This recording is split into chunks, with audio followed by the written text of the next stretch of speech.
നമസ്കാരം. ഇഫക്ട് ന്യൂസിലേക്ക് ഏവർക്കും സുസ്വാഗതം. പത്മനാഭസ്വാമി ക്ഷേത്രം പൊതു സ്വത്ത് കുടുംബ വകയല്ല, വിവാദത്തിന് തിരികൊളുത്തി ബബ്ലു ശങ്കർ.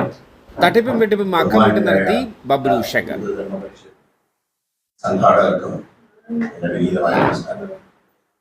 ഇന്ന് ഇങ്ങനെയുള്ള ഒരു പരിപാടി സംഘടിപ്പിക്കാൻ സാധിച്ചത് പക്ഷേ ഞാൻ കുറേയധികം വർഷങ്ങളായി തുറന്നു പറയാൻ എനിക്ക് കൃത്യമായ ഒരു ഫ്ലോർ കിട്ടിയിട്ടുള്ളത് എന്ന് പറയാം.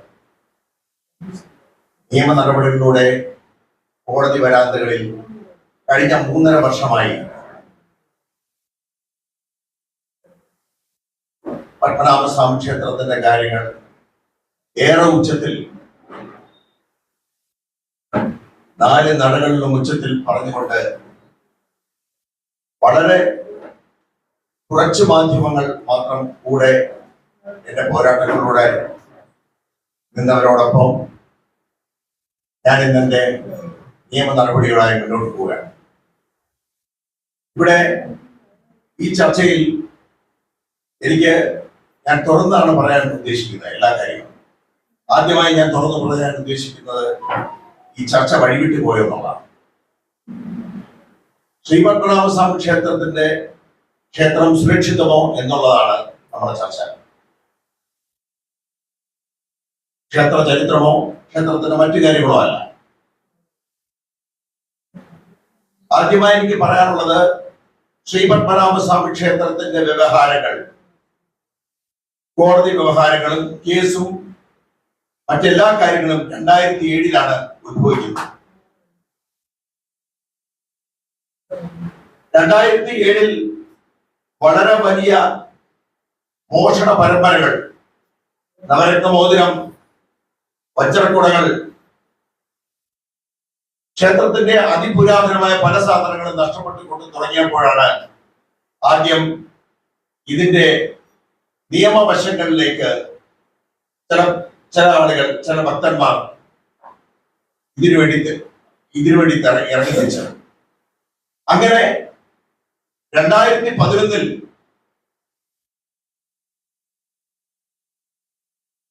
ഒരു വിധി സ്റ്റേറ്റ് ഗവൺമെന്റിന് അനുവദിച്ചു കൊണ്ടുവന്നു. ക്ഷേത്രത്തിന്റെ അഡ്മിനിസ്ട്രേഷൻ സ്റ്റേറ്റ് ഗവൺമെന്റിലേക്ക് മാറ്റണം എന്നുള്ള വിധിയായിരുന്നു വന്നത്. അതിനൊരു അപ്പീലുമായിട്ട് സുപ്രീം കോടതിയെ സമീപിച്ചപ്പോഴാണ് സുപ്രീം കോടതി 2016-17 കാലഘട്ടങ്ങളിൽ ഒരു ഇന്ററിം കമ്മിറ്റിയെ ക്ഷേത്രത്തിലേക്ക് നൽകിക്കൊണ്ട് ക്ഷേത്രം റെഗുലറൈസ് ചെയ്യണം എന്ന് പറഞ്ഞുകൊണ്ട് ഒരു അഡ്മിനിസ്ട്രേറ്റീവ് കമ്മിറ്റിയും അതിനോടൊപ്പം ഒരു IAS ഉദ്യോഗസ്ഥനായ ഒരു എക്സിക്യൂട്ടീവ് ഓഫീസറെ തന്നത്. ക്ഷേത്രം അഡ്മിനിസ്ട്രേഷൻ നടന്നിരുന്നതും ഇറഗുലാരിറ്റീസ് നടന്നിരുന്നതും വളരെ വ്യക്തമായിട്ട് കോടതിക്ക് ബോധ്യപ്പെട്ടപ്പോഴാണ് കോടതി അത്തരമൊരു നടപടികളിലേക്ക് പോയത്. അവസാനം 2019 2 IAS ഉദ്യോഗസ്ഥന്മാരുടെ ഉത്തരവാദിത്വത്തിലൂടെ ക്ഷേത്രം കടന്നുപോയതിനു ശേഷം പെർമനന്റ് കമ്മിറ്റിയായി ഒരു കമ്മിറ്റി സുപ്രീം കോടതി തീരുമാനിച്ചു. ആ കമ്മിറ്റിയുടെ തലപ്പത്ത് ഡിസ്ട്രിക്ട് 1 പ്രിൻസിപ്പൽ ജഡ്ജിയായ ഒരാളെ നിയമിച്ചുകൊണ്ട് സെൻട്രലിന്റെയും സ്റ്റേറ്റിന്റെയും ട്രസ്റ്റിയുടെ നോമിനിയായ ഒരാളെയും അതുപോലെ തന്നെ ക്ഷേത്രത്തിന്റെ തന്ത്രിയെയും കാണിച്ചുകൊണ്ട് അങ്ങനെ ഒരു കമ്മിറ്റി സുപ്രീം കോടതി തീരുമാനിച്ചു. അതിനൊരു ഉപദേശ സമിതിയെ കൊടുത്തു. അതിനും ഒരു റിട്ടയർഡ് ജഡ്ജിയെ ആ കമ്മിറ്റിയുടെ ഹെഡ് ചെയ്ത് വെച്ചു. അതിനുശേഷം ഫിനാൻസ് കമ്മിറ്റി, ലീഗൽ കമ്മിറ്റി എന്ന് പറയുന്ന ചില കമ്മിറ്റികളും അനുവദിച്ചു കൊടുത്തു. ക്ഷേത്രം സുഗമമായി നടത്താനായിട്ട് ഇന്ത്യയിലെ, ഭാരതത്തിലെ ഏറ്റവും വലിയ സംവിധാനമാണ് സുപ്രീം കോടതി ഒരുപക്ഷെ അനുവദിച്ചു കൊടുത്തത്.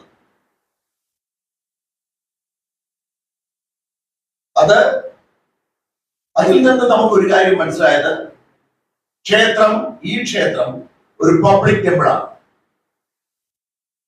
വിധിന്യായത്തിൽ പറഞ്ഞിട്ടുള്ളത് ശരിയായി വായിക്കാതെ ശരിയായ കാര്യങ്ങൾ മനസ്സിലാക്കാതെയാണ് ഒരു കുടുംബക്ഷേത്രം എന്ന് പറഞ്ഞ് പലവരിലൂടെ പാടി നടക്കുന്നത്.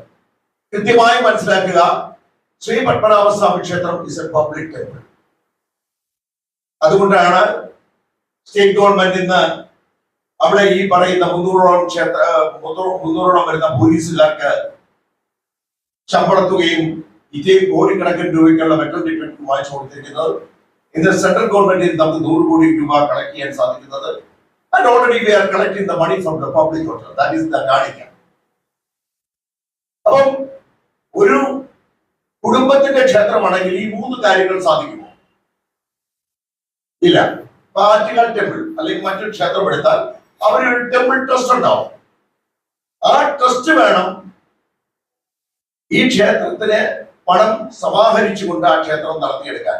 ഒരിക്കലും ഗവൺമെന്റ് കയറുന്ന ഒരു തരത്തിലുള്ള പൈസയും സമാഹരിക്കാൻ പാടില്ല. ശ്രീ പത്മനാഭസ്വാമി ടെമ്പിൾ ട്രസ്റ്റ് ഉണ്ടോ?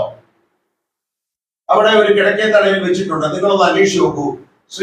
ആ ടെമ്പിൾ ട്രസ്റ്റ് ശ്രീ പത്മനാഭസ്വാമി ക്ഷേത്രമായിട്ട് ഏതെങ്കിലും തരത്തിൽ ബന്ധമുണ്ടോ? ആ ടെമ്പിൾ ട്രസ്റ്റ് എന്ന് പറയുന്നത് സെപ്പറേറ്റ് എൻറ്റിറ്റിയാണ്. ലോകത്ത് ഒരു സ്ഥലത്തും ഒരു ക്ഷേത്രത്തിന്റെ മുന്നിൽ നാളെ ഞാനും മഹേഷിയും സരോജിയും കൂടെ ഒരു അവിടെ ട്രസ്റ്റ് രൂപീകരിച്ച ഞങ്ങൾ രൂപീകരിക്കും. ഞങ്ങൾ അതിന്റെ പേരിൽ കോടിക്കണക്കിന് രൂപ നമ്മൾ പിരിക്കും. അതുപോലെ തന്നെയാണ് ഇവിടെ ഒരു ഗോശാല ട്രസ്റ്റ് ഉണ്ടാക്കിയത്. ഇന്ന് അതിന്റെ പടവടം പോയി അറിയില്ല. നമുക്ക് സ്വരൂപിക്കാം. ഏറ്റവും എളുപ്പമുള്ള കാര്യം അവിടെ വിൽക്കുന്നത് ഭഗവാനും ക്ഷേത്രത്തിന്റെ പേരുമാണ്. ഇതൊന്നും ശരിക്കും പുറത്താവുന്നില്ല. ഈ ശ്രീപത്മനാഭ ക്ഷേത്രത്തിൽ എന്താണ് സംഭവിക്കുന്നത്? എല്ലാം മൂടി വെക്കപ്പെടുകയാണ്. സകലതും മൂടി വെക്കുകയാണ്. ഈ പറയുന്ന പെർമനന്റ് കമ്മിറ്റി വന്നതിന് ശേഷവും ഒരുപക്ഷെ ഈ കമ്മിറ്റി അംഗങ്ങളെല്ലാം ജനാധിപത്യ ഭരണം നടപ്പിലാക്കാത്ത ഒരേ ഒരു സ്ഥലം പത്മനാഭ സംസ്ഥാനം ജനാധിപത്യ ഭരണമല്ല. അവിടെ ഇപ്പോഴും രാജാവും രാജ്ഞിയും ഒക്കെയാണ്. നമ്മൾ സത്യം തുറന്നു പറയുമ്പോൾ എന്താ പറ്റുന്നതെന്ന് പറഞ്ഞാൽ ഈ സത്യം പുറത്തു വരുന്നവരെ, സത്യം പറയുന്നവരെ വളഞ്ഞിട്ട് അവരെ ഉപദ്രവിക്കുക എന്നുള്ളതാണ്. അതാണ് എന്റെ പേരിൽ സംഭവിച്ചത്. 52/23 19/23 2023 എന്റെ ഫസ്റ്റ് അഫിഡവിറ്റ് ഞാൻ കൊടുക്കുകയാണ്. 2020 അങ്ങീ പറയുന്ന ആരും ഒരു ഹിന്ദു വിശ്വാസ സംഘടനകളോ ഒരു ക്ഷേത്രമായിട്ട് ബന്ധപ്പെട്ടിരിക്കുന്ന സംഘടനകളോ ആരും ഇതിന് സപ്പോർട്ട് ചെയ്യില്ല. ഞാൻ കർമ്മചാരി പ്രസിഡന്റ് എന്ന് പറഞ്ഞ നിലയ്ക്ക് കർമ്മചാരി സംഘത്തിന്റെ വെളിയിൽ നിന്നുള്ള എല്ലാ തരത്തിലുള്ള അവരുടെയും സപ്പോർട്ട് കിട്ടാതെ മറ്റൊരാളെ സപ്പോർട്ട് കിട്ടാതെ ഞാൻ ഈ കേസിന്റെ കാര്യത്തിൽ പോയത്. എന്താണ് ഞാൻ ചെയ്തത്? കേസിന് പോയോ? ഇല്ല. ശ്രീ പത്മനാഭസ്വാമി ക്ഷേത്രത്തിലെ ഒരു BMS കർമ്മചാരി സംഘത്തിന്റെ പ്രസിഡന്റ് എന്നുള്ള നിലയ്ക്ക് നിങ്ങൾ ഇത്തരം കാര്യങ്ങളിൽ ഒന്ന് ശ്രദ്ധ എന്ന് പറഞ്ഞ റെപ്രസെന്റേഷൻ കൊടുക്കും. ഇത്ര സാധനങ്ങൾ 2019 മുതൽ സാധനം നഷ്ടപ്പെടുന്നു. അന്നിവിടെ ഞാൻ സാധനം നഷ്ടപ്പെടുന്നു പറഞ്ഞാൽ ആരും വിശ്വസിക്കില്ല. ഇന്ന് ഏറെ ഒന്നുമല്ലേ ഹിന്ദു ധർമ്മ പരിഷത്ത് എങ്കിൽ കൂടെയുണ്ട്. ആരുണ്ടായിരുന്നു അന്ന്? ഇന്നും നമ്മൾ ഈ പറയുന്ന പ്രസ് ക്ലബിൽ ഈ മീറ്റിംഗ് നടത്തിയിട്ട് വളരെ ശക്തമായ എതിർപ്പുകൾ തരണം ചെയ്തുകൊണ്ടാണ് ഒരുപക്ഷെ നമ്മൾ ഇന്ന് പരിപാടി നടത്തുന്നത്. ഇതിനെല്ലാം ബ്ലോക്ക് ചെയ്യപ്പെട്ടിട്ടുണ്ട്. അത്രത്തോളം ഒരു ഉപജാപവൃന്ദമാണ് ശ്രീ പത്മനാഭസ്വാമി ക്ഷേത്രത്തിൽ നടന്നുകൂടിയിട്ടുള്ളത്. നമ്മുടെ മറ്റു ഹിന്ദു സംഘടനകളായിട്ട് ആ പേരും പറഞ്ഞ് ക്ഷേത്ര സംരക്ഷണം എന്നൊക്കെ പറഞ്ഞ് നിൽക്കുന്നവർ തന്നെയാണ് ഇതിന്റെ പുറകില്. ഇത് പറയാൻ ഒരു ധൈര്യക്കുറവില്ല, ഒരു തട്ടൽ കുറവില്ല. ഒരു വിഭാഗ കാര്യാലയത്തിന്റെ 100 വാര അകലിരിക്കുന്ന ഈ ക്ഷേത്രത്തിൽ എങ്ങനെ നിരീശ്വരവാദികളായ സംഘടനപ്പെട്ടവന്മാരെ സഖാവെന്ന ഇത് കുത്തിയിട്ട് നിങ്ങൾ ഞാനിപ്പോ ഒരു 5 മോഷണം എടുത്തു തരാം. ഈ മോഷണ പരമ്പരകൾ മുഴുവൻ നടത്തിയിരിക്കുന്ന മാസ്റ്റേഴ്സ് വഴിയിലാണ്. ഇനി ഒരു കർമ്മചാരി സംഘത്തിലെ കുട്ടിയുണ്ടോ നോക്കി, ഒരു വ്യക്തിയുണ്ടോ, ഒരു തൊഴിലാളി ഉണ്ടോ നോക്കി. കർമ്മചാരി സംഘത്തിലെ ഒരു തൊഴിലാളിയുടെ പേര് ഇപ്പൊ വന്നു. എന്താണ്? മെറ്റാ ക്ലാസ് പിടിച്ചത് കർമ്മചാരി സംഘത്തിലെ തൊഴിലാളിയായ കുട്ടിയാണ്. അതേസമയം ചിക്കൻ ബിരിയാണി വിളമ്പിയ ആരാ? സ്വന്തം റോഡ് കൊണ്ടുപോയത് ആരാണ്? പാല് കൊണ്ടുപോയത് ആരാണ്? വെണ്ണ കൊണ്ടുപോയത് ആരാണ്? ഇത് ഇത്ര കാര്യങ്ങൾ മാത്രമേ ചോദിച്ചുള്ളൂ. വെള്ളിക്കിണ്ണം പോകുന്നു, ഭഗവാന്റെ രുദ്രാക്ഷമാല പോകുന്നു, പൂവട്ടക പോകുന്നു, ക്ഷേത്രത്തിലെ നിരവധി സാധനങ്ങൾ ഒഴുക്കോടെ പോകുന്നു. ഇതിനൊന്ന് ശ്രദ്ധ ജനിപ്പിക്കുക, ഇത്രേ പറഞ്ഞോളൂ. അതിനുശേഷം ഭക്തജനങ്ങൾക്ക് വേണ്ടി കുറച്ച് കാര്യം പറഞ്ഞു. 86 വയസ്സായ ഒരു അമ്മ കോടാനുകോടി ക്രൗഡ് കൊണ്ട് നിൽക്കാൻ പറ്റാത്ത അവസരം ഇത്രയും പണം അവർ സ്വരൂപിച്ചുകൊണ്ടിരിക്കുമ്പോ നിങ്ങൾ ഈ തിരുപ്പതിയിലും ഗുരുവായൂരും എല്ലാം കാണുന്നില്ലേ? അവിടെയൊക്കെ എന്തെല്ലാം തരത്തിലുള്ള സൗകര്യങ്ങൾ ചെയ്യുന്നു. 5 മണിക്കൂർ 6 മണിക്കൂർ. ഞാൻ ഒരു പറയാനാണെങ്കിൽ ഏറെ ഉണ്ടോ. ഞാനിവിടെ ഗുരുവായൂർ വരുന്നതിന്റെ പകുതി അല്ല 1/4 ഭാഗം ജനങ്ങൾ പത്മനാഭസ്വാമി ക്ഷേത്രത്തിൽ വരുന്നുണ്ടോ? ഏറ്റവും കൂടുതൽ പത്മനാഭസ്വാമി ക്ഷേത്രത്തിൽ വരുന്നത് വ്യാഴം ഞായർ ദിവസങ്ങളിലാണ്. അന്നത്ര 5000 പേര്. ഒരു ദിവസം ഗുരുവായൂർ വരുന്ന 50,000 പേരാണ്. 21 പോലീസുകാരെ അവിടെ ഉള്ളൂ, 2 ക്യാമറകളേ ഉള്ളൂ. എന്താ അവിടെ ഈ സാധനം പോവുക, ഇറങ്ങി പോവുക, വരിക, കയറുക, ഇറങ്ങി പോവുക, തിരിച്ചു വരിക? എന്താ സംഭവിക്കാത്ത? ഇതെന്തുകൊണ്ട് സംഭവിക്കുന്നില്ല? ശ്രീ പത്മനാഭസ്വാമി ക്ഷേത്രത്തില് ഉള്ളത് 286 പോലീസുകാർ, ഇന്ത്യയിലെ ഏറ്റവും വലിയ കൺട്രോൾ റൂം. പിന്നെ മെഷീൻ കണ്ട് മറ്റേ കണ്ട് മെറ്റൽ ഡിറ്റക്ടർ ജനങ്ങളെ ഇട്ട് ഈ എങ്കിൽ നിങ്ങൾക്ക് ഇട്ട് പോയാൽ ഇപ്പൊ ഒരുപക്ഷെ സ്വാധീനമുള്ള നിങ്ങൾക്ക് പോയി ഒരു 15 മിനിറ്റ് തൊഴാം. ബാക്കിയുള്ളവരെല്ലാം 6 മണിക്കൂർ തൊഴുതു. എന്തൊക്കെ അടിസ്ഥാനത്തിന്? ആചാരത്തിന്റെ പേര്. ഇവിടെ പ്രശ്നം നിങ്ങൾ വ്യക്തമായിട്ട് മനസ്സിലാക്കുക, പോലീസുകാരല്ല പ്രശ്നം. ക്ഷേത്രം സുരക്ഷിതമാണോ എന്ന് വെച്ചാൽ പോലീസ് ഇനാക്റ്റീവ് ആണ്. ഇതാണ് വ്യക്തമായിട്ട് മനസ്സിലാക്കണം. പോലീസിന് അവിടെ ഒരു തരത്തിലും പോലീസിന്റെ നടപടിക്രമങ്ങൾ ചെയ്യാൻ സാധിക്കുന്നില്ല. ഞാനൊരു ചെറിയ ഉദാഹരണം, ഏതെങ്കിലും ഒരാൾ എനിക്കൊരു മറുപടി തരണം. മറുപടി തന്നാൽ മാത്രമേ എനിക്ക് സംസാരിക്കാൻ പറ്റുള്ളൂ. ഒരു 13 പവന്റെ ഒരു സാധനം പോയല്ലോ, അത് പോയി, അത് തിരിച്ചു വന്നു. അതിനെ കുറിച്ച് അപ്പോൾ പോകുന്നില്ല. എന്റെ ഫേസ്ബുക്ക് പോസ്റ്റ് കേട്ടാ അറിയാം, നോക്കിയാൽ നിങ്ങൾക്ക് മനസ്സിലാവും. ഈ സാധനം 3 ദിവസം കഴിയുമ്പോൾ വണ്ടിയിലകത്ത് കിട്ടുകയാണ്. ഓക്കെ, അതിന്റെ പേരിൽ എഫ്ഐആർ വേണം പോലീസ് സ്റ്റേഷനിൽ. എഫ്ഐആറിന് പ്രതിയില്ല, അതുകൊണ്ട് എഫ്ഐആർ വേണം. എഫ്ഐആറിന് വേണ്ടി തിരിച്ചു കിട്ടിയാൽ ആ സാധനം എന്താണ്? ആ സാധനം തൊണ്ടി മുതലാണ്. തൊണ്ടി മുതലാണെങ്കിൽ ആ സാധനം കോടതി കൊടുക്കണം. സെക്കൻഡ് ഹാൻഡ് മജിസ്ട്രേറ്റിന് അവിടെയാണ് ഈ കേസ് എടുത്തിരിക്കുന്നത്, എഫ്ഐആർ എടുക്കുന്നത്. അത് അവിടെ കൊടുക്കണോ അതോ നേരെ നടന്ന അമ്പലത്തിനകത്ത് കൊടുക്കണോ? അത് എവിടുത്തെ ശരിയാണോ? അതെങ്ങനെയാ ശരിയാവുന്നേ? നമ്മുടെ വലിയ ഗംഭീരന്മാരിരിക്കല്ലേ കേന്ദ്ര ഗവൺമെന്റ് പ്രതിനിധിയായിട്ടും മറ്റാളുകൾ നിങ്ങളത്തെ ചോദിക്കത്തെ. ഇതെങ്ങനെ നടന്ന അമ്പലത്തിൽ കയറി? അത് നേരെ അവിടെ പോയിട്ട് അവിടെ നിന്ന് കൃത്യമായിട്ട് വാദം കഴിഞ്ഞ് നമ്മളെ ആണെന്ന് പറഞ്ഞിട്ട് വേണം അത് ക്ഷേത്രത്തിനുള്ളിലേക്ക് പോവാൻ. അത് നിയമത്തിന്റെ വശമാണ്. അല്ലെങ്കിൽ ഒരു തേർഡ് പേഴ്സൺ എന്നുള്ള നിലയ്ക്ക് അങ്ങനെയാണ് അത് വരുന്നുണ്ടെങ്കിൽ അതിനും ഇവർ വ്യക്തമായിട്ട് പറഞ്ഞാൽ ഞങ്ങൾ എടുത്തതിന് ശേഷം ഞങ്ങൾ ഇപ്പോൾ ഇവിടെ കാത്തു സൂക്ഷിക്കുന്നു, നിങ്ങൾ പറയുന്ന സമയത്ത് വാദം നടക്കുമ്പോൾ ഞങ്ങൾ അവിടെ കോടതിയിൽ സമർപ്പിക്കാം, കൊണ്ടെത്തിക്കാം എന്ന് പറയണം. ഈ പറയുന്ന ഒരു പ്രൊസീജിയേഴ്സും അവിടെ പാലിക്കാറില്ല. ഇത് സെക്രട്ടേറിയറ്റ് നടത്താം, ഇത് ഏജൻസ് ഓഫീസർ നടത്താം, തർക്കമില്ല. അവിടെ ഒന്നും ജുഡീഷ്യൽ അണ്ടറില്ല. ഈ അമ്പലം ഭരിക്കുന്നത് ജുഡീഷ്യൽ അണ്ടറിലാണ്. 2 ജഡ്ജിമാര് ആണ് ചിലപ്പോൾ ഒരു ജില്ലാ ജഡ്ജി അവിടുത്തെ ചെയർപേഴ്സൺ ആണ്. മഹാരഥന്മാരുള്ള സ്ഥലത്ത്, ഇന്ത്യയിലെ ഏറ്റവും വലിയ ബൃഹത് സംവിധാനമുള്ള സ്ഥലത്ത് നിയമം പാലിക്കപ്പെടുന്നില്ല. ഇതാണ് ഇതിന്റെ വിഷയം. ഇനി ഞാൻ പറഞ്ഞ കാര്യത്തിലേക്ക് വരാം. ഞാൻ ഇങ്ങനെ ഒരു ചില കാര്യങ്ങൾ ഞാൻ ചോദിച്ചു, ഇങ്ങനെ റെപ്രസെന്റേഷൻ കൊടുത്തു. ആ റെപ്രസെന്റേഷൻ കൊടുത്ത സമയത്ത് ആ റെപ്രസെന്റേഷൻ ഒന്നി മറുപടി തരണം. നിങ്ങൾ ആരായത് ചോദിക്കാൻ, അല്ലെങ്കിൽ നിനക്ക് ഇത് ചോദിക്കാനുള്ള അവകാശമില്ല, ഇല്ലെങ്കിൽ ഞങ്ങൾ ഇതിന് മറുപടി തരില്ല, ഇല്ലെങ്കിൽ നിങ്ങൾ പറഞ്ഞതിന് ഞങ്ങൾ പരിശോധിക്കാം. ഇതിൽ ഏതെങ്കിലും ഒന്ന് പറയണം. ഇതൊന്നും പറയാതെ ഈ ചോദിച്ചതിന്റെ അടുത്ത് ഡിമോട്ട് ചെയ്യുന്നതാണോ സംവിധാനം?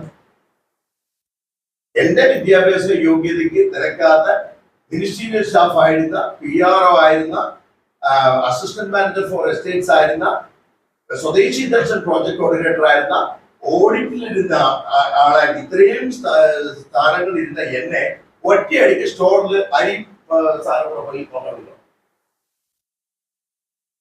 അപ്പം അവിടെ ഒരു ഭരണസമിതി, അന്നത്തെ ഭരണസമിതി ചോദിച്ചപ്പോ അദ്ദേഹം പറഞ്ഞത് വളരെ ഉഗ്രൻ ഒരു മറുപടിയാണ്. അല്ലാതെ ഭഗവാൻ അരിയും ഇതുമൊക്കെ എടുക്കുന്നത് വലിയൊരു ഭാഗ്യമായിട്ടുള്ള കാര്യം, പുണ്യമാണ്. അവൻ ആ പുണ്യം മാസിസ്റ്റുമായിട്ടില്ല, അവിടുത്തെ യൂണിയനില്ലാതെ അവൻ ആ പുണ്യം കൊണ്ടുകൊണ്ട് അവനെ ചേർന്നവനാണ്. അവ ഇത്ര നാൾ കാട്ടിലിരിക്കുന്നത് ആയിട്ട് കൊടുക്കാൻ പുണ്യം, എനിക്ക് ആ പുണ്യം വേണ്ട. ഇതല്ല പ്രശ്നം. ഇവിടെ ഇത്തരം കാര്യങ്ങളിൽ മുന്നോട്ട് നമ്മളെ സംസാരിക്കാനുള്ള ഒരാളൊരു ചോദ്യം ചോദിക്കാൻ ഏതൊരു കാര്യം നിങ്ങൾ പോയി ചോദിച്ചോളൂ. അതായത് സ്റ്റാൻഡേർഡ് ഓഫീസ് പ്രൊസീജിയർ എന്ന് പറയുന്ന ഒരു സംവിധാനം ശ്രീപത്മനാഭ സംശയത്തിൽ പാലിക്കപ്പെടണമെന്ന് SOP പാലിക്കണം എന്നുള്ളത് സുപ്രീം കോടതിയുടെ തീരുമാനത്തിൽ വന്നിരിക്കുന്നതാണ്. ഇത് ശ്രീപത്മനാഭ സംശയത്തിൽ നിങ്ങൾ എന്ത് വേണം ചോദിച്ചു, ഏതെങ്കിലും ഒരു വിവരം ഇപ്പൊ നിങ്ങൾക്ക് ആർക്കെങ്കിലും ഏതെങ്കിലും ഒരു കാര്യം അറിയാൻ പറ്റുന്നില്ല, ഒന്നുമില്ല. നമ്മൾ പുറമേയുള്ള കരിശർക്കര യോഗം മറ്റേ അത് നിൽക്കുന്നു, താഴെയുള്ള നിൽക്കുന്നു, മറ്റേ ഇതൊക്കെ നമ്മൾ പറയുള്ളൂ. അകത്തെ കാര്യങ്ങൾ മൂടി വെക്കപ്പെടുക. എന്തുകൊണ്ട്? വിവരാവകാശത്തിന്റെ അണ്ടറിലല്ലേ പത്മനാഭ സംശയം. ഇവരെ ഒരു കാര്യം ചോദിച്ചോ, വിവരാവകാശത്തിന്റെ സ്റ്റാൻഡേർഡ് പ്രൊസീജിയർ. ഞാൻ ചോദിക്കട്ടെ, ഈ ഇരിക്കുന്ന എക്സിക്യൂട്ടീവ് ഓഫീസർ 2000 തൊട്ട്, അതായത് 2020 തൊട്ടാണ് ഈ പ്രശ്നങ്ങൾ. ഇത്രയും ശ്രീപത്മനാഭ സംശയ ചരിത്രത്തിൽ ഇത്രയും ഫ്രോഡ് എക്സിക്യൂട്ടീവ് ഓഫീസർ വന്നിട്ടില്ല. അത് എന്തിനു കൊണ്ടുവന്നു എന്നുള്ളത് ഞാൻ പിന്നെ പറയാം. ആ ആണ് ഞാൻ ഇവിടെ ഈ മോഷണങ്ങൾക്ക് എതിരല്ല. പോലീസ് എന്താ ചെയ്യുന്നത്? പോലീസിനെ എന്തിനാണ് കുറ്റം പറയുന്നത്? പോലീസ് അവരുടെ പ്രൊസീജിയർ പാലിച്ചുകൊണ്ട് അവർ പല കാര്യങ്ങളും ചോദിച്ചു തരില്ല, ഇതും തരില്ല, അതും തരില്ല. നമുക്ക് തരാനുള്ള പ്രൊസീജിയർ എന്താണ് പറയുന്നത്? ഞാൻ ചോദിച്ചത് ഒരു പബ്ലിക് ടെമ്പിളില് ഇത്തരം കാര്യം വിവരാവകാശം SOP ഏത് നിങ്ങളൊരു ഹിന്ദു ധർമ്മ പുരുഷത്തിന്റെ പേരില് നിങ്ങൾക്ക് ചില വിവരങ്ങളൊന്നും ചോദിച്ചത് എല്ലാ ക്ഷേത്രത്തിലും പോയി എല്ലായിടത്തും നമ്മൾ വലിയ ഇത് കാണിക്കുമല്ലോ. പത്മനാഭ സംശയം എഴുതി നോക്കി, എന്നിട്ട് നിങ്ങൾ നേരെ എക്സിക്യൂട്ടീവ് ഓഫീസർ വേണം. ഇത് നമ്മുടെ ഏറ്റവും മാതൃസംഘടന പോലും, നമ്മുടെ എല്ലാവരുടെ മാതൃസംഘടന പോലും ഇതിനൊന്നും തയ്യാറല്ല. എല്ലാ വ്യക്തിപരമായ ബന്ധങ്ങളിൽ തീർന്നു പോകണം. എനിക്ക് എല്ലാത്തിനോടുമുള്ള പ്രശ്നം, ഞാൻ എന്റെ ശ്രീപത്മനാഭനോടുള്ള ബന്ധം, പക്ഷെ എന്നെ ഭയക്കുന്നുണ്ട്, എന്റെ കാര്യങ്ങളിൽ ഞാൻ ചെയ്യുന്ന നിയമ നടപടിയും ഭയക്കുന്നുണ്ട്. അതുകൊണ്ടാണ് ഇന്ന് പത്മനാഭ സംശയം 3 ടയർ അവിടുത്തെ ചെക്കിംഗ് സ്റ്റാർട്ട് ചെയ്തത്. ഇന്ന് അവിടെ അവിടുത്തെ പായസം എടുക്കുമെങ്കിൽ അല്പം ബുദ്ധിമുട്ട്. എന്തുകൊണ്ടെന്ന് പറഞ്ഞാൽ ഒരാളെ ഒരുത്തൻ അവിടെ നിൽപ്പുണ്ട്, അവ എല്ലാം കളഞ്ഞിട്ട് ചോദിച്ചുകൊണ്ടേ ഇരിക്കും. നിയമ നടപടി വരട്ട് നടക്കൂല, ഒന്നും നടക്കൂല. ഇതിന്റെ പുറകെ ഒരുത്തൻ ചാവ തയ്യാറായിട്ട് നിൽക്കുകയാണ് ഇക്കാര്യം. കാരണം ഇന്ന് എന്റെ പേരിൽ നടപടി എടുത്തേക്ക് കൃത്യമായിട്ട് ഞാൻ, നിങ്ങൾ നോക്കൂ, ഗൂഗിളിൽ അടിച്ചു നോക്കൂ, ഞാൻ ടെമ്പിളിന്റെ വിസിറ്റ് ലോയറാണ് ഹൈക്കോടതി. അതായത് ഒരു മാനേജ്മെന്റിന്റെ സത്യങ്ങൾ മാത്രം വിളിച്ചു പറയുന്ന ഒരാൾ. ഞാൻ എന്നെ ഏതെങ്കിലും പൊതുസഭയിൽ എവിടെയെങ്കിലും വന്നിട്ട് കഥ പറയാനോ ഇതൊന്നും പറയാനൊന്നും വരാറില്ല. ഞാൻ എന്റെ നിയമ നടപടികളോട് മാത്രം പോകണേ. എനിക്ക് എന്റെ ഫോക്കസ് ഉണ്ട്, എന്റെ കാര്യമുണ്ട്. ഞാനൊന്നും ആരുടെ ഇതില്ല. പക്ഷെ ഗോപാൽജിയെ പോലുള്ള സനോജിനെ കുറിച്ച് എത്ര പറഞ്ഞാലും എനിക്കില്ല. ഇത് പറഞ്ഞു വരുന്നോണ്ട് പറയാം. ചിക്കൻ ബിരിയാണി ശ്രീപത്മനാഭ സ്വാമി ക്ഷേത്രത്തിലെ ഈ സുരക്ഷയുടെ പാളിച്ച എന്ന് പറയുന്ന ബോംബ് കൊണ്ടുവരുന്നത് മാത്രമല്ല, അല്ലെങ്കിൽ തോക്ക് കൊണ്ടുവരുന്നത് മാത്രമല്ല, നോൺ വെജിറ്റേറിയൻ അവിടുത്തെ സുരക്ഷിതത്തിന്റെ ഭാഗത്തിനാണ് ഇല്ലേ. റിച്വൽസ് ആൻഡ് കസ്റ്റംസിന് എതിരായിട്ടുള്ള ഒരു സാധനമാണ് നോൺ വെജിറ്റേറിയൻ കേരളം. എന്തുകൊണ്ടാണ്? ഇദ്ദേഹം പറഞ്ഞ പോലെ 12,000 സാളഗ്രാമം വെച്ച് പൂജിക്കുന്ന ഒരു സ്ഥലമാണ്. എന്തുകൊണ്ട് ഈ 46 പാക്കറ്റ്സ് അതിനകത്ത് വന്നപ്പോൾ ചെക്ക് ചെയ്യാൻ പറ്റില്ല? അവിടെ പോലീസ് ചെക്ക് ചെയ്യും. അത് മഹേഷിന്റെ തീരുമാനം പോലീസ് പറഞ്ഞു. പോലീസും തൊടാനുന്നില്ല. എന്തുകൊണ്ട്? ഇപ്പൊ DGP പറഞ്ഞിട്ടുണ്ട്, ഒരു ഹോം സെക്രട്ടറി ചോദിച്ചിട്ടുള്ള നിരവധി ലെറ്റേഴ്സ് ഞാൻ കാണിച്ചതാണ്. ഇയാൾ നിശാന്തം ഒരു സാധാരണപ്പെട്ട ഒരു ഗവൺമെന്റ് അണ്ടർ സെക്രട്ടറി എന്തായാലും ഗവൺമെന്റിന്റെ സ്ഥാപന സെക്രട്ടറി ഉദ്യോഗസ്ഥരെ ഒരു ഹോം സെക്രട്ടറി ചീഫ് സെക്രട്ടറി ഇതിനെ കൊടുക്കാനില്ലാതെ ഇത്ര ദാർഷ്ട്യത്തോട് പോയാൽ ആരാണ് അയാളുടെ ബാങ്ക് മോൺ? ആരാണ് അയാളുടെ തട്ടലിന് പവർ കൊടുക്കുന്നത്? ഈ ഭരണസമിതി അംഗങ്ങൾ. നമ്മുടെ ഭരണസമിതി അംഗത്തിന് നാട്ടിക്കാനല്ല നിൽക്കുന്നത്. ഈ സംവിധാനം മാറ്റണം. പത്മനാഭ ദേവസ്വത്തിലേക്കാണ് ശ്രീ പത്മനാഭ സ്വാമി ക്ഷേത്രം എന്ന് ശരിയാവുമെന്ന് പറഞ്ഞാൽ നമ്മള് ഇത് പൊതുസമൂഹത്തിന് എല്ലാവരും അർത്ഥം ഇത് നേരെ പത്മനാഭ ദേവസ്വത്തിന് വരണം. ഇത് ഇവരുടെ ആരുടെയും ക്ഷേത്രമല്ല. ഈ വെച്ചിരിക്കുന്ന സംവിധാനം അണ്ടർ ഫ്ലോപ്പ് ആണെന്ന് കഴിഞ്ഞ 5-6 വർഷമായിട്ട് വീണ്ടും തെളിയിച്ചുകൊണ്ടിരിക്കുകയാണ്.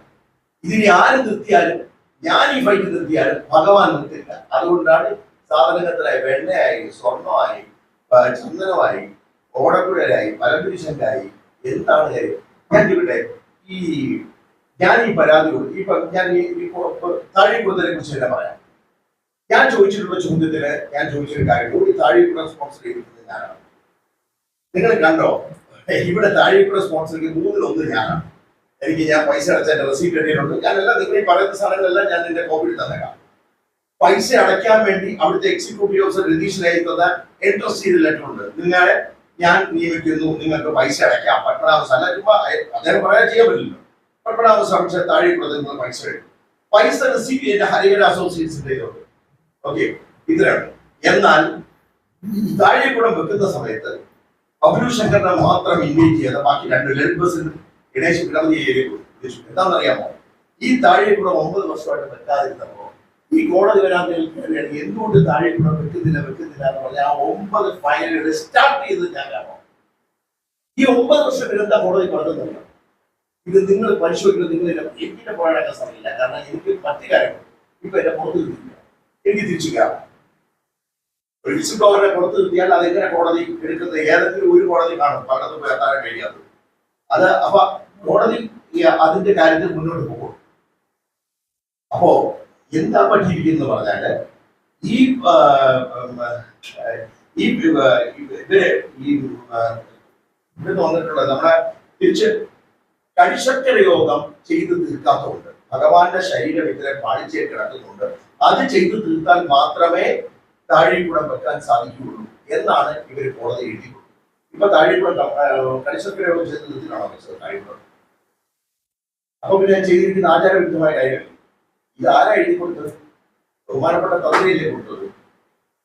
അപ്പൊ ഇവരെല്ലാരും ഞാൻ പറയുന്നു വളരെ അഡ്ജസ്റ്റ്മെന്റ് ആണ്. അതുകൊണ്ടാണ് ഈ സാധനങ്ങൾ പോകുക, അത് മറയ്ക്കപ്പെടുന്നു.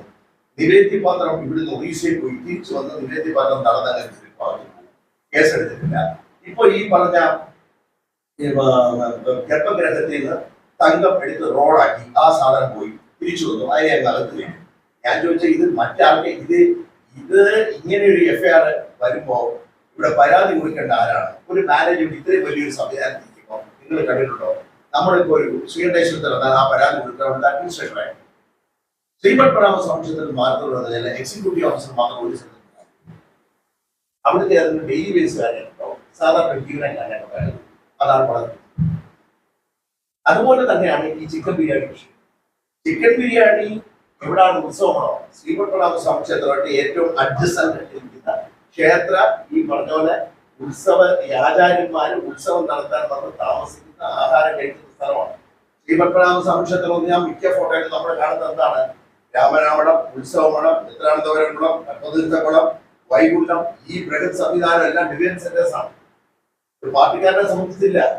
അവൻ ആ പാർട്ടിക്കാരൻ എന്ത് ചെയ്തു? അവന്റെ മകന് ജോലി കിട്ടി എന്ന് പറഞ്ഞ് ചിക്കൻ വേണ്ടി ഞാനിത് അറിഞ്ഞിട്ട് അവനെ വിളിച്ചിട്ട് ഞാൻ പറഞ്ഞു നോൺ വെജിറ്റേറിയൻ കൊടുക്കരുത്, അത് കൊടുത്താൽ ഇല്ല കൊടുക്കില്ല എന്ന് അയാൾ ഉറപ്പ് പറഞ്ഞാണ്. എക്സിക്യൂട്ടീവ് ഓഫീസർ പറഞ്ഞു ഇത് ഓഫീസാണ്, നിങ്ങൾ കൊടുക്കാൻ പറഞ്ഞു.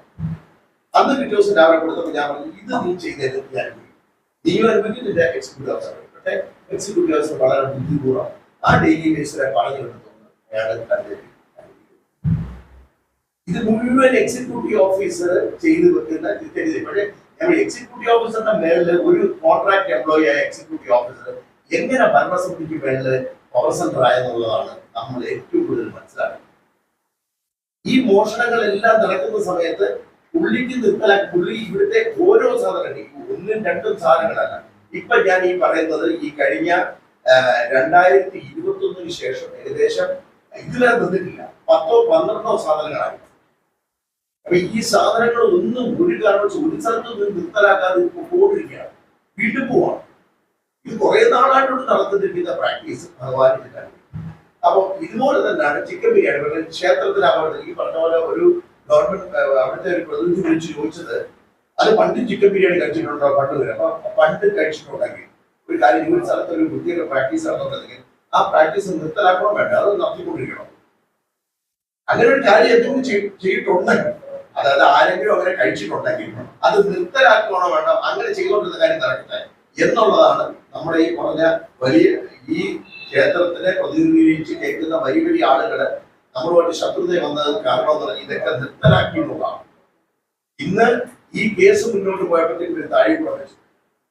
ഇന്ന് അവിടെ ഒരു സാധനം എടുക്കുന്നതിന് ഒരു നിലവറ തുറക്കുന്ന സമയത്ത് ഇവരെല്ലാരും വന്ന് എക്സിക്യൂട്ടീവ് ഓഫീസർ അവിടെ വലിയ പ്രാധാന്യമില്ല, ജില്ലാ ജഡ്ജി ഉൾപ്പെടെയുള്ള ആളുകൾ വന്ന് നിന്നിട്ടാണ് ഇതെല്ലാം തുടങ്ങുന്നത്. ഇത് നോക്കൂ ഗോപാൽജി, ഈ കഴിഞ്ഞ ദിവസം ഈ കഴിഞ്ഞ മാർച്ച് മാസം നിലവറ തുറന്ന സമയത്ത് നമ്മുടെ ജില്ലാ ഇദ്ദേഹം സ്റ്റേറ്റ് ഭരണസമിതി അംഗവും ട്രിവാൻഡ്രം ഡി സി പി കൂടെ ഇരുന്നിട്ട് ഇവർ ഈ നിലവറ തുറന്ന സമയത്ത് ആ നിലവറയിൽ നിന്ന് നേരത്തെ കുറെ സാധനങ്ങൾ പോലുള്ള കുടകളിൽ നിന്ന് പോലുള്ള ഇദ്ദേഹം ഇത് ഫൈൻഡ് ഔട്ട് ചെയ്തു. അപ്പൊ അയാൾ പറഞ്ഞു ഇത് റിപ്പോർട്ട് ചെയ്യണമെന്ന്. അതിപ്പോ റിപ്പോർട്ട് ചെയ്യേണ്ട കാര്യമില്ല. അയാൾ അങ്ങനെ പറഞ്ഞ പറ്റില്ല. അപ്പോഴത്തേക്ക് DC പ്രശ്നമായി. അയാൾ റിപ്പോർട്ട് ചെയ്യും. അതിപ്പോ റിപ്പോർട്ട് കൊടുത്തു. അപ്പൊ ഈ എന്തെങ്കിലും കണ്ടെത്തിയാൽ പോലും അത് റിപ്പോർട്ട് ചെയ്യണ്ട എന്നാണ് പറയുന്നത്. അപ്പൊ മുമ്പോട്ട് ഒരു കാര്യങ്ങൾ ഇത് അവിടെ മൂടി വെക്കപ്പെടുമ്പോൾ നമ്മളെ പോലുള്ള ആരെങ്കിലും ഇതിനെ പുറത്ത് കൊണ്ടുവരുമ്പോഴാണ് ഒരു പ്രശ്നം. ഇപ്പൊ എന്ത് പറ്റി? എന്തെങ്കിലും കാര്യം പോലീസിനെ ഫെയർ. അപ്പൊ ഈ പൂവട്ടകം പോയപ്പോഴും വെള്ളിക്കിട്ടം പോയപ്പോഴും മറ്റുള്ള സാധനങ്ങൾ പോയപ്പോഴും എന്തുകൊണ്ട് ഇവര് പരാതി കൊടുത്തില്ല? ഇപ്പോഴല്ലേ പരാതിപ്പെടുന്നത്? ഈ സമയത്ത് മാത്രമാണ് പരാതികളായിട്ട് പോകുന്നത്. മുൻകാലങ്ങളിൽ എന്തുകൊണ്ട് പരാതി കൊടുത്തു? പോലീസ് പിടിക്കുമായിരുന്നല്ലോ. ഇപ്പൊ ചില സംഭവങ്ങളാണ് നടക്കുന്നില്ല. പോലീസിനെ അവിടെ ഈ ശ്രീപത്മനാഭസ്വാമി ക്ഷേത്രം സുരക്ഷിതമോ എന്ന് ചോദിക്കുന്നതിന് നമുക്ക് ആദ്യം പറയേണ്ട സുരക്ഷിതമല്ലാത്തതിന്റെ കാരണം അഡ്മിനിസ്ട്രേറ്റീവ് കമ്മിറ്റി അതിന് വേണ്ടത് ഏതൊരു കാര്യം ഇവർ റിപ്പോർട്ടാക്കി പോലീസ് കൊടുക്കാൻ. എനിക്കറിയാം CM-ന്റെ അവിടെ പരാതി കൊടുത്തപ്പോൾ പ്രൈം മിനിസ്റ്റർ അവിടെ നിന്ന് വിളിച്ചിട്ട് അവിടെ നിന്ന് പരാതി കൊടുത്ത് ചില അന്വേഷണങ്ങളായിട്ട് വരുമ്പോഴും ഒരിക്കലും അവിടുത്തെ DCP എന്ന് പറഞ്ഞാൽ ജില്ലാ ജഡ്ജിയുടെ എത്രയോ താഴെയാണ്, നമ്മുടെ ചെയർമാന്റെ എത്രയോ താഴെയാണ് നിൽക്കുന്നത്. ഏതൊരു നടപടികളുണ്ടോ അദ്ദേഹത്തിന് റിപ്പോർട്ട് എടുത്താൽ റിപ്പോർട്ട് അവിടെ നിന്ന് പോയില്ല. കാരണം എങ്ങനെ ഒരു കമ്മിറ്റിക്ക് വേണ്ട. അപ്പൊ കമ്മിറ്റിക്ക് ഇവരുടെ DCP പത്മനാഭസ്വാമി ക്ഷേത്രത്തോടെ FIR എടുക്കാനുള്ള റൈറ്റില്ല. റൈറ്റ് ആർക്കാണ്? ഫോർട്ട് സ്റ്റേഷനാണ്. അപ്പൊ അവരവിടെ ഇപ്പൊ പോലീസ് ചെയ്യുന്നത് ക്രൗഡ് മെയിൻ്റെനൻസ്. ക്രൗഡ് മെയിൻ്റെനൻസ് എന്ന് പറയുമ്പോൾ ആർക്കാണ് ബാധിക്കുന്നത്? രാവിലെ വരുന്ന 3 മണിക്കും 4 മണിക്കും വന്ന പാവപ്പെട്ട ഭക്തരംഗം, ബ്രാഹ്മിൻസ് ആയിട്ടുള്ള ഭക്തരംഗങ്ങൾക്ക് ബാധിക്കുന്നു. പിന്നെ ഈ ആചാരപരമായി ഇങ്ങനെ നിൽക്കുന്ന നിൽപ്പ് പറയാതാണ് 5 മണിക്കൂർ പെട്ടെന്ന് ദർശനം നിർത്തും. 5 മണിക്കൂർ ഒരു പെട്ടെന്ന് ദർശനം നിർത്തും. ഈ ദർശനം നിർത്തുമ്പോൾ പറയും അകത്ത് പൂജ അടക്കാണെന്ന് പറയും. ഈ സമയത്ത് വടക്കേ നട വഴി വേണ്ടപ്പെട്ടവർ തൊഴിലാണ്. എക്സിക്യൂട്ടീവ് ഓഫീസറുടെ ബന്ധുക്കളെ എക്സിക്യൂട്ടീവ് ഓഫീസർ അവിടെ പറയുന്നില്ല, എക്സിക്യൂട്ടീവ് ഓഫീസർ ചെക്കില്ല, അദ്ദേഹത്തിന്റെ ബന്ധുക്കളെ ചെക്ക് ചെയ്യുന്നതെന്ന് അന്വേഷിക്കും. അപ്പൊ ഇതാണ് പത്മനാഭസ്വാമി സുരക്ഷിതയെ ബാധിക്കുന്നത്. സുരക്ഷിതമല്ലാത്തതിന്റെ കാരണം പോലീസിനെ ഇനാക്റ്റീവ് ആക്കുന്നു. പോലീസിനെ മുന്നോട്ട് അവരുടെ പ്രവർത്തന ശൈലിക്ക് മുമ്പോട്ട് പോകാൻ പറ്റുന്നില്ല. രണ്ടും രണ്ട് ഇരിക്കുകയാണ്. അഡ്മിനിസ്ട്രേറ്റീവ് കമ്മിറ്റി ഇതിന്റെ മേളിലാണ് നിൽക്കുന്നത്. അവർക്ക് മേളിൽ ആർക്കും സംസാരിക്കാൻ പറ്റില്ല. ഇപ്പൊ ഞാൻ ചില ചോദ്യങ്ങൾ ചോദിച്ചോട്ടെ, എന്റെ പേരിൽ കൃത്യമായ നടപടി. പക്ഷെ ഞാൻ ചോദിച്ച ചോദ്യങ്ങളെല്ലാം റിലവന്റ് ആയിട്ടാണ്, അറോഗേറ്റീവ് സെന്റൻസ് ആണെന്ന് ഇവര് പറഞ്ഞെങ്കിൽ റിലവന്റ് ആയിട്ടുള്ള ചോദ്യങ്ങളാണ് ഞാൻ ചോദിച്ചെന്നുള്ളത് കാലം തെളിയിച്ചു. അഭിഷേകർ എന്താണോ കോടതി പറഞ്ഞത്, എന്റെ അഫിഡവിറ്റ് നമ്പർ ഞാൻ തരാം, നിങ്ങൾ നോക്കൂ. ഞാൻ ചോദിച്ചിരിക്കുന്നത് എന്താണ്? ഇവിടുത്തെ വാല്യുബിൾ നഷ്ടപ്പെടുന്നു ഇത്രയും സാധനങ്ങളാണ്. നിങ്ങൾ എന്തിന് വിക്ഷസേന കണിശർക്കര യോഗം എന്ന് ചെയ്യുമ്പോൾ ആനകുത്തിയ മണ്ണ്, താളകുത്തിയ മണ്ണ്, ഗംഗാ സംഗമത്തിലെ മണ്ണ്, കൽക്ക ഇതുപോലുള്ള സാധനങ്ങൾ ചേർത്ത് വെച്ച് തൃക്കോച്ചിയാർ മഠത്തിൽ നിന്ന് വന്ന് അവര് ഫ്രീ ഓഫ് കോസ്റ്റിലാണ് നമുക്ക് ഈ വിക്ഷസേനയുടെ ഇതെന്തിനാണ് 40 ലക്ഷം രൂപ? അത് ഞാൻ ചോദിച്ചു. അതും എന്റെ റെപ്രസെന്റ് പ്രയർ ഒന്നതാണ്. അതായത് 6ാമത്തെ പ്രയർ, നിങ്ങൾ എന്തിനീ പണം കളക്ട് ചെയ്തു? അങ്ങനെ കളക്ട് ചെയ്തിട്ടുണ്ടെങ്കിൽ അത് സൂക്ഷിച്ചു വെച്ചിട്ടുണ്ടെങ്കിൽ എന്ത് കാര്യത്തിൽ ഉപയോഗിച്ചു? ഇതാണ് ചോദിച്ചത്. അതെങ്ങനെ ആരോഗ്യ സെൻസ് ആവും? ഇതുപോലെ അവിടെ വരുന്ന ഒരു കാര്യങ്ങളും നമ്മുടെ ഒരു ഹിന്ദുക്കൾക്കും ഹിന്ദു പ്രസ്ഥാനങ്ങൾക്കും ആർക്കും ഇല്ല. പിന്നെ കുറച്ച് ഹിന്ദു സംഘടനകൾ അവിടെ വലിയ അടുത്ത ആളുകളായിട്ട് പറഞ്ഞിട്ടുണ്ട്. അവരെന്താ ഒരു ദിവസം 4 പ്രാവശ്യം എക്സിക്യൂട്ടീവ് ഓഫീസർ പൂമാലയിട്ടിട്ട് അവരോട് 40 ഫോട്ടോ എടുക്കും. അതാണ് ചെയ്തത്. ഇപ്പൊ ഈ ചിക്കൻ ബിരിയാണി ഇഷ്യൂ വന്നപ്പോൾ ഹിന്ദു ധർമ്മ പരിഷത്ത് മാത്രമാണ് അതിനകത്ത് ഞങ്ങളുടെ അടുത്ത് ഈ കാര്യപ്പെട്ട് വളരെ സഹകരിച്ചത്. വേറെ ആരും ശരിക്കും പറഞ്ഞാൽ ഈ കാര്യം ബാക്കിയുള്ളവരെല്ലാം ഇതിനായിട്ട് നിന്നു. പക്ഷെ ഇത് കയ്യിൽ പിടിച്ചാൽ നിൽക്കാൻ പറ്റാത്തത് ലോകം മുഴുവനുള്ള ഒരു വാർത്തയായിട്ട് മാറി. ഇത് വളരെ വലിയൊരു വാർത്തയായിട്ട് മാറിയ സമയത്ത് ഇവരുടെ കയ്യിൽ നിൽക്കാതായി. ഇന്നും ജനങ്ങളുടെ ഇടയിൽ ഇവർ കൺഫ്യൂഷൻ ഉണ്ടാക്കി ചിക്കൻ ബിരിയാണി വിളമ്പിയോ അല്ലെങ്കിൽ ചിക്കൻ ബലി ഇത് ആരോണ്ടോ ഉണ്ടാക്കിയ അവന്റെ തലയിലുണ്ടായ ചെയ്യുന്നതാണ് എന്നുള്ളതാണ് പറയുന്നത്. ഇത് കർമ്മയാന സംഘം ഉണ്ടാക്കിയെടുത്തതാണെന്നുണ്ടെങ്കിൽ ഇത് ചെയ്തോ ചെയ്തില്ലെന്നൊന്ന് അന്വേഷിച്ചില്ല. അങ്ങനെയാണെങ്കിൽ ഇപ്പൊ എന്താ കോടതി പറഞ്ഞിരിക്കുന്നത്? കോടതിയിൽ ഇവർ മാക്സിമം ഇതിനെ ഫാബ്രിക്കേറ്റ് ചെയ്ത് കാണിക്കുന്നത്. ഇതിപ്പോ ഞാൻ സുപ്രീം കോടതിയിലേക്ക് ഈ കാര്യമായിട്ട് ബന്ധപ്പെട്ട് ഇപ്പൊ കോടതി പറഞ്ഞിരിക്കുന്നത് ഇത് ഒരു ഡെയിലി ബേസ് മാത്രം മാറ്റിയാൽ പോരാ, ഇതിനകത്ത് ഉത്തരവാദിത്തപ്പെട്ട ഉദ്യോഗസ്ഥരെ മാറ്റം ഇതുവരെ അത് ചെയ്യുന്നുണ്ടോ? ചെയ്തില്ല. അപ്പൊ അത് കണ്ടന്റ് ഓഫ് തോട്ട് കാണിച്ചുകൊണ്ട് സുപ്രീം കോടതി പറഞ്ഞു. ഈ കോടതി കയറി ഇറക്കാൻ അതിന്റെ നമുക്ക് അതിനുള്ള പൈസ കാര്യങ്ങളൊന്നുമില്ല. എങ്ങനെ എനിക്ക് മുന്നോട്ട് പോകേണ്ടിട്ട് വരും. അപ്പൊ ഈ ആദ്യം നമ്മൾ മനസ്സിലാക്കേണ്ട ആചാരപരമായി നമ്മള് മറ്റു കാര്യങ്ങളായിട്ടും ക്ഷേത്രത്തിന്റെ മുഴുവൻ സംവിധാനവും തകരാറാക്കുന്ന രീതിയിൽ പോലീസിനെ ഇനാക്റ്റീവ് ആക്കിക്കൊണ്ട് ചെയ്യുന്നത് ഭരണസമിതി തന്നെയാണ്. അതിന്റെ കാരണം ഭരണസമിതിക്ക് എങ്ങോട്ടാണ് ശ്രീപത്മനാഭ ഭക്തിയേക്കാൾ കൂടുതൽ മറ്റു ഭക്തിയാണ് എന്നാണ് പറയാറ്. അത് തന്നെയാണ് ഇതിന്റെ പ്രശ്നം. അല്ലെങ്കിൽ ഇവിടുത്തെ വിശ്വാസികളായിട്ടുള്ള കുറച്ചു പേര് ആ ക്ഷേത്രം, നിങ്ങൾ ശ്രീകണ്ഠേശ്വരത്തിൽ ചോദിക്കുന്ന പോലെ, നിങ്ങൾ ഗണപതി കോവിൽ ചോദിക്കുന്ന പോലെ, നിങ്ങൾ ആറ്റുകാലമ്പലത്തിൽ ചോദിക്കുന്ന പോലെ, നിങ്ങൾക്ക് ഇത്രയും പ്രശ്നങ്ങൾ അവിടെ നടന്നായിട്ട് എല്ലാവർക്കും പൊതുവായിട്ട് എല്ലാവരും പറയുന്നു. എന്താ ചോദിക്കാൻ പറ്റാത്തത്? സുപ്രീം കോടതി ആദ്യത്തെ പേടി, രണ്ടാമത്തെ ജില്ലാ ഡിസ്ട്രിക്ട്, രണ്ടാമത്തെ പേടി, മൂന്നാമത്തെ DC, മൂന്നാമത്തെ പേടി. ഇത് വല്ലതും ഹിന്ദുക്കൾക്ക് വിശ്വാസികൾക്ക് ബാധകമാണോ? ഇത് വല്ലതും എന്തെങ്കിലും ബാധകമാണോ? നമ്മുടെ പത്മനാഭസ്വാമി ക്ഷേത്രത്തിലെ ഒരു സംഘടന, ക്ഷേത്രവുമായിട്ട് ബന്ധപ്പെട്ട് വിശ്വാസികളുടെ സംഘടന ഉണ്ടാക്കിയിട്ട് നിങ്ങളൊരു ലെറ്റർ പാഡ് കോടതി കൊടുക്കും. ആ ലെറ്റർ പാഡിന് എത്ര വില കോടതി അതിനാണ് വില കൊടുക്കുന്നത്. വിശ്വാസികൾക്കാണ്, വിശ്വാസികൾക്ക് തന്നെയാണ് അവസരം. അതുകൊണ്ടാണ് വിശ്വാസികൾക്കായിട്ടുള്ള ശ്രീ പത്മനാഭ ദേവസ്വം ഭരണമെന്ന് പറയുന്നത്. എന്നാൽ മാത്രമേ ഇതിന് അവസാനം വരൂ. ഇത് കുറച്ച് ആളുകളെ ഏതെങ്കിലും തരത്തിൽ ഒരു ഭരണസമിതി അംഗം വന്നിട്ടുണ്ട്. ആ ഭരണസമിതി അംഗത്തിന് അദ്ദേഹത്തിൻ്റെതായ കുറച്ച് താല്പര്യമുണ്ട്. അപ്പൊ അദ്ദേഹത്തിന് ഭരണസമിതി അംഗങ്ങൾ തമ്മിൽ വലിയ പ്രശ്നങ്ങളാണ്. ഈ വേറൊരു ഭരണസമിതി അംഗത്തിന് വേറെ ഒരു ആളുകളോടായിരിക്കും വേണ്ടത്. അപ്പൊ ഇവരെല്ലാരും പോയി തൊഴുത് സത്യം പറയാൻ തയ്യാറാവും. എന്തിന് എന്നാണ് ചോദ്യം. എന്തിനു വേണ്ടി ഇത്തരം കാര്യങ്ങൾ വിളിച്ചു പറയുന്നു? ആ ഉണ്ടായിരിക്കുന്ന 3 വർഷ കാലഘട്ടം കൊണ്ട് കുറെ കാര്യങ്ങൾ നേടിയെടുത്ത് കാര്യം ശ്രീപത്മനാഭ സംഘത്തിൽ ഒരു ശർക്കരഭരണിയാണ്. ബന്ധങ്ങൾ ഉണ്ടാക്കിയെടുക്കാൻ നിഷ്പ്രയാസം സാധിക്കും, സാമ്പത്തികം ഉണ്ടാക്കിയെടുക്കാൻ നിഷ്പ്രയാസം സാധിക്കും. എല്ലാത്തിനുള്ള സംവിധാനമുണ്ട്. മറ്റൊരു ക്ഷേത്രത്തിനെ പോലല്ല. പക്ഷെ ക്ഷേത്രം ഓരോ ദിവസം തോറും തലതാഴ്ന്ന് ഒരു ദിവ്യക്ഷേത്രം ഇന്ന് ഏതാണ്ട് ആറ്റുകാലമ്പലം, ഗണപതി കോവില് അല്ലെങ്കിൽ മറ്റ് സാധാരണ ദിവ്യക്ഷേത്രങ്ങളിൽ നിന്ന് മാറി വന്നുകൊണ്ടിരിക്കുകയാണ്. ഇനി പോലീസിനെ കൊണ്ട് ഇത്രയും ക്ഷേത്രത്തിൽ ഇപ്പൊ ഭക്തജനങ്ങളെ വരാൻ പറ്റാത്ത രീതിയിലുള്ള കാര്യങ്ങളാണ്. ഇതെല്ലാം സാധാരണ ഭക്തജനങ്ങൾ മാത്രമാണ് അനുഭവിക്കുന്നത്. ഇത് ഭരണസമിതിക്ക് പ്രശ്നം ഉണ്ടാകുന്നില്ല. ഇനി മറ്റ് ആളുകളുടെ ഉപജാപവൃത്തം എന്ന് പറഞ്ഞ് കുറെ ആളുകള് ഉത്സവത്തിലും കാര്യങ്ങൾക്കായിട്ട് മാത്രം വരും. അവർക്കും ഇത് ബാധകമാണ്. അവർക്ക് സുരക്ഷയുടെ കാര്യത്തിൽ ബാധകമില്ല. അവർക്ക് മറ്റു രീതിയിലുള്ള ഒരു പ്രശ്നങ്ങൾക്കും അവർക്ക് ബാധകമില്ല. അവരെ ഇതൊന്നും ഒരു 2 ടയറോ 3 ടയർ ചെക്കിംഗ് ഒന്നും അവർക്ക് ബാധകമില്ല.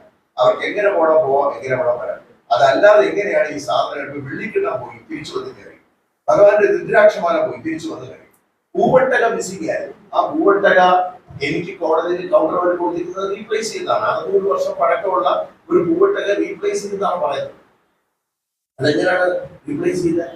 ഇത്രയും വർഷം. അങ്ങനെയാണെങ്കിൽ പത്മനാഭ സംവത്സരത്തിൽ ഇരിക്കുന്ന പണത്തിനാണോ വില, ആന്റിക് സാധനങ്ങൾക്കാണോ വാല്യൂ? ആന്റിക്കിനാണ് വാല്യൂ. അപ്പൊ ഇന്ന് ആരെങ്കിലും 2-3 പേര് കോടതിയിൽ പോയിട്ടുള്ളൂ. പൊതുജനങ്ങളുടെ അടുത്ത് പറഞ്ഞത് ഇതുപോലുള്ള വേദികളിലും പറയാൻ പറ്റുന്ന ആളുകൾ. ഇപ്പൊ ഗോപാൽജിയെ പോലുള്ളവരുടെ സത്യം മനസ്സിലാക്കി, ഗോപാൽജി സത്യം മനസ്സിലാക്കിയപ്പോൾ നമ്മുടെ മറ്റ് അധികാരികളുണ്ട്, മറ്റാളുകളുണ്ട്. അവരത് മനസ്സിലാക്കാത്തല്ല, അറിയാം, അറിഞ്ഞുകൂടാത്തതുകൊണ്ടല്ല. പക്ഷെ ഇവരെല്ലാരും ശ്രീപത്മനാഭ സ്വാമി ക്ഷേത്രത്തിന് അപകീർത്തിപ്പെടും എന്നാണ് പറയുന്നത്. എങ്ങനെ അപകീർത്തിപ്പെടും? അപകീർത്തിപ്പെടുകയാണോ കറക്ഷൻ നടത്തുകയാണോ വരുന്നത്? ശ്രീപത്മനാഭ സ്വാമി ക്ഷേത്രം പണ്ടിൽ നിന്ന് ഇന്നത്തെ കറക്ഷൻ വരികയാണോ ചെയ്യുന്നത്? അവിടെ നടന്നുകൊണ്ടിരുന്ന ഓരോ കാര്യങ്ങളും കറക്ഷന് വരികയാണ്. അതുകൊണ്ടാണല്ലോ ഇതിപ്പോ ഈ പറഞ്ഞ സാധനങ്ങളെല്ലാം അവിടെ ഒരു കറക്ഷൻ പാർട്ടാണ് ചെയ്യുന്നത്. നമ്മളാരും അല്ല ചെയ്യുന്നത്, ഭഗവാൻ ചെയ്യുന്നത്. അതുകൊണ്ടാണ് അവിടെ ഈ പറഞ്ഞ 10,000 ക്യാമറ വന്നത്, ഇത്രയും പോലീസ് വന്നത്, ഈ കൺട്രോൾ റൂം വന്നത്.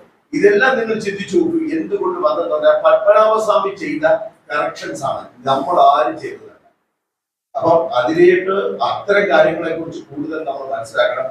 നമ്മൾ സാധാരണ പറയുന്ന പോലെ എനിക്ക് ഇവിടെ വന്നിട്ട് ഒരു കുറച്ച് സമയം കിട്ടുന്ന ആ സമയത്ത് എത്രയും പെട്ടെന്ന് നിങ്ങളെ കാര്യങ്ങൾ പറഞ്ഞ് മനസ്സിലാക്കണമെന്ന് വെച്ചിട്ടാണ് ഞാൻ കുറച്ച് സംസാരത്തിൽ കുറച്ച് തീക്ഷണം, അത്രയും വിഷമമുണ്ട്, അത്രയും സങ്കടമുണ്ട്. കാര്യം ഇത്തരം കാര്യങ്ങളിൽ ഞാൻ പറഞ്ഞത് ഞാൻ സസ്പെൻഷനിലാണ്. അപ്പൊ ഇന്ന് ഞാൻ കോടതി വരാത്തതുകൊണ്ട് മാത്രം ഞാൻ നിൽക്കുകയാണ്. ഞാൻ എന്റെ പരിമിതമായ അഡ്വക്കേറ്റ്സിനെ വെച്ചിട്ട് ആ കേസിന്റെ നിയമനം, കാര്യം നമുക്കൊരു അവിടെ കേസ് നടത്തുമ്പോൾ ജുഡീഷ്യൽ ഇരിക്കുന്ന ടെമ്പിളിൽ ജുഡീഷ്യക്ക് എതിരായിട്ടാണ് നമ്മളൊരു ജഡ്ജ്മെന്റ് വായിക്കേണ്ടത്. അത് എളുപ്പമുള്ള കാര്യമില്ല. പക്ഷെ എങ്കിലും സത്യത്തിന് വിലയുണ്ട് എന്ന് മനസ്സിലാക്കിയിട്ട് സത്യത്തിന് നീതിക്ക് വേണ്ടി മാത്രം നിന്ന് പോരാടുക. പിന്നെ ഇതിനൊക്കെ അപ്പുറം ശ്രീ പത്മനാഭ സ്വാമിയുള്ള അഗമ്യമായ ഭക്തിയും പത്മനാഭ സ്വാമി ക്ഷേത്രം കറക്റ്റ് ചെയ്യണമെന്നുള്ള ഒരൊറ്റ കാര്യത്തിൽ മുന്നോട്ട് പോകണം. ഹിന്ദുധർമ്മ പരിഷത്തിന്റെ ഈ നീക്കം വളരെയധികം സ്വാഗതാർഹമാണ്. ചോദിച്ചു കഴിഞ്ഞാൽ ഈ സംസാരം പറയുള്ളൂ. ഇത്തരം ഇതുപോലുള്ള പരിപാടികൾ ഇനിയും സംഘടിപ്പിക്കണം, പൊതുജനങ്ങളിലേക്ക് എത്തിക്കണം. ഇന്ന് പരിമിതമായ ആളുകളാണെങ്കിൽ കുറച്ച് ആളുകൾക്ക് ഇതിന്റെ കാര്യങ്ങൾ മനസ്സിലാക്കണമെന്ന് അത് മനസ്സിലാവും. അപ്പം ഈ പണ്ട് നടന്നിട്ടുള്ള കാര്യങ്ങളെ കുറിച്ചൊന്നും നമ്മൾ പറയുന്നില്ല. ഇതിനിടയിൽ ഞാനൊരു കാര്യം, നമ്മുടെ കുറച്ച് ആളുകളെ മനസ്സിലായി. ഈ നിലവറയെ കുറിച്ച് വളരെ ദുരൂഹമായ ഒരു കാര്യമില്ല, വളരെ തെറ്റായ ഒരു ഇതാണ്. ഈ നിലവറ എത്രയോ പ്രാവശ്യം തുറന്നു കഴിയും. 8, 9, 10 പ്രാവശ്യം തുറന്നാണ്. നിങ്ങൾ ജഡ്ജിമെന്റിന്റെ വായിച്ചാൽ നിങ്ങൾക്ക് മനസ്സിലാവും. റിപ്പോർട്ട് നോക്കിയാൽ അറിയാം. 9, 10 പ്രാവശ്യം ഈ നിലവറ തുറന്ന് കൽമണ്ഡപത്തിൽ എങ്ങനെയാണ് സ്വർണം പൂശിയിരിക്കുന്നത്. ഞാൻ പറയുന്ന അമ്പലത്തിന്റെ 4 ദിക്ക് ഞാൻ പറഞ്ഞ ഞാൻ ദിക്ക് വെച്ചിരിക്കുന്ന സ്വർണം എവിടുന്നായിട്ടോ, പുറത്തുനിന്ന് കൊണ്ടുവന്നാണോ അതോ നിലവറയിൽ എടുത്താണോ? ഈ നിലവറ തുറന്നിട്ടില്ലാത്തത് തുറന്നാൽ അത് കടലിൽ കയറും എന്നൊക്കെ പറയുന്നത് നമുക്കത് അത്ര അങ്ങോട്ട് ചെയ്യാൻ പറ്റില്ല. ശരിക്കും ഇന്ന് അവർക്ക് ഡിസ്ക്രിപ്ഷൻ കൊടുത്തിട്ടുണ്ട് ഈ ഭരണസമിതി. അപ്പൊ ഇതെല്ലാം തുറന്ന് എല്ലാം അതിന്റെ രീതിക്ക് വന്ന് അതിനെ ശരിയായിട്ടുള്ള രീതിയിൽ വെച്ച് ഇതിലെല്ലാം നല്ലൊരു സംവിധാനത്തിലേക്ക് വരണമെന്നാണ് കാര്യം. ഇത് രാജ്യത്തിന്റെ സ്വത്താണ്. ഈ പറഞ്ഞ നമ്മൾ കണ്ടെത്തിയിരിക്കുന്നു പറഞ്ഞുകൊണ്ടില്ല, അതീവ നിഗൂഢമായ രഹസ്യങ്ങളുള്ള ഒരു സ്ഥലമാണ്. അപ്പം ശ്രീപത്മനാഭസ്വാമിയെ കാത്തു സംരക്ഷിക്കേണ്ട നമ്മുടെ ഭക്തജനങ്ങളുടെ ആവശ്യമാണ്. ആ ഭക്തജനങ്ങൾക്ക് സുഗമമായ ദർശനം നടത്തി കൊടുക്കാനായിട്ട് ഈ പറയുന്ന പോലീസ് സംവിധാനത്തിന് ഇതിനേക്കാൾ എത്ര ഇരട്ടി ജനങ്ങളാണ് ഗുരുവായൂർ വരുന്നത്.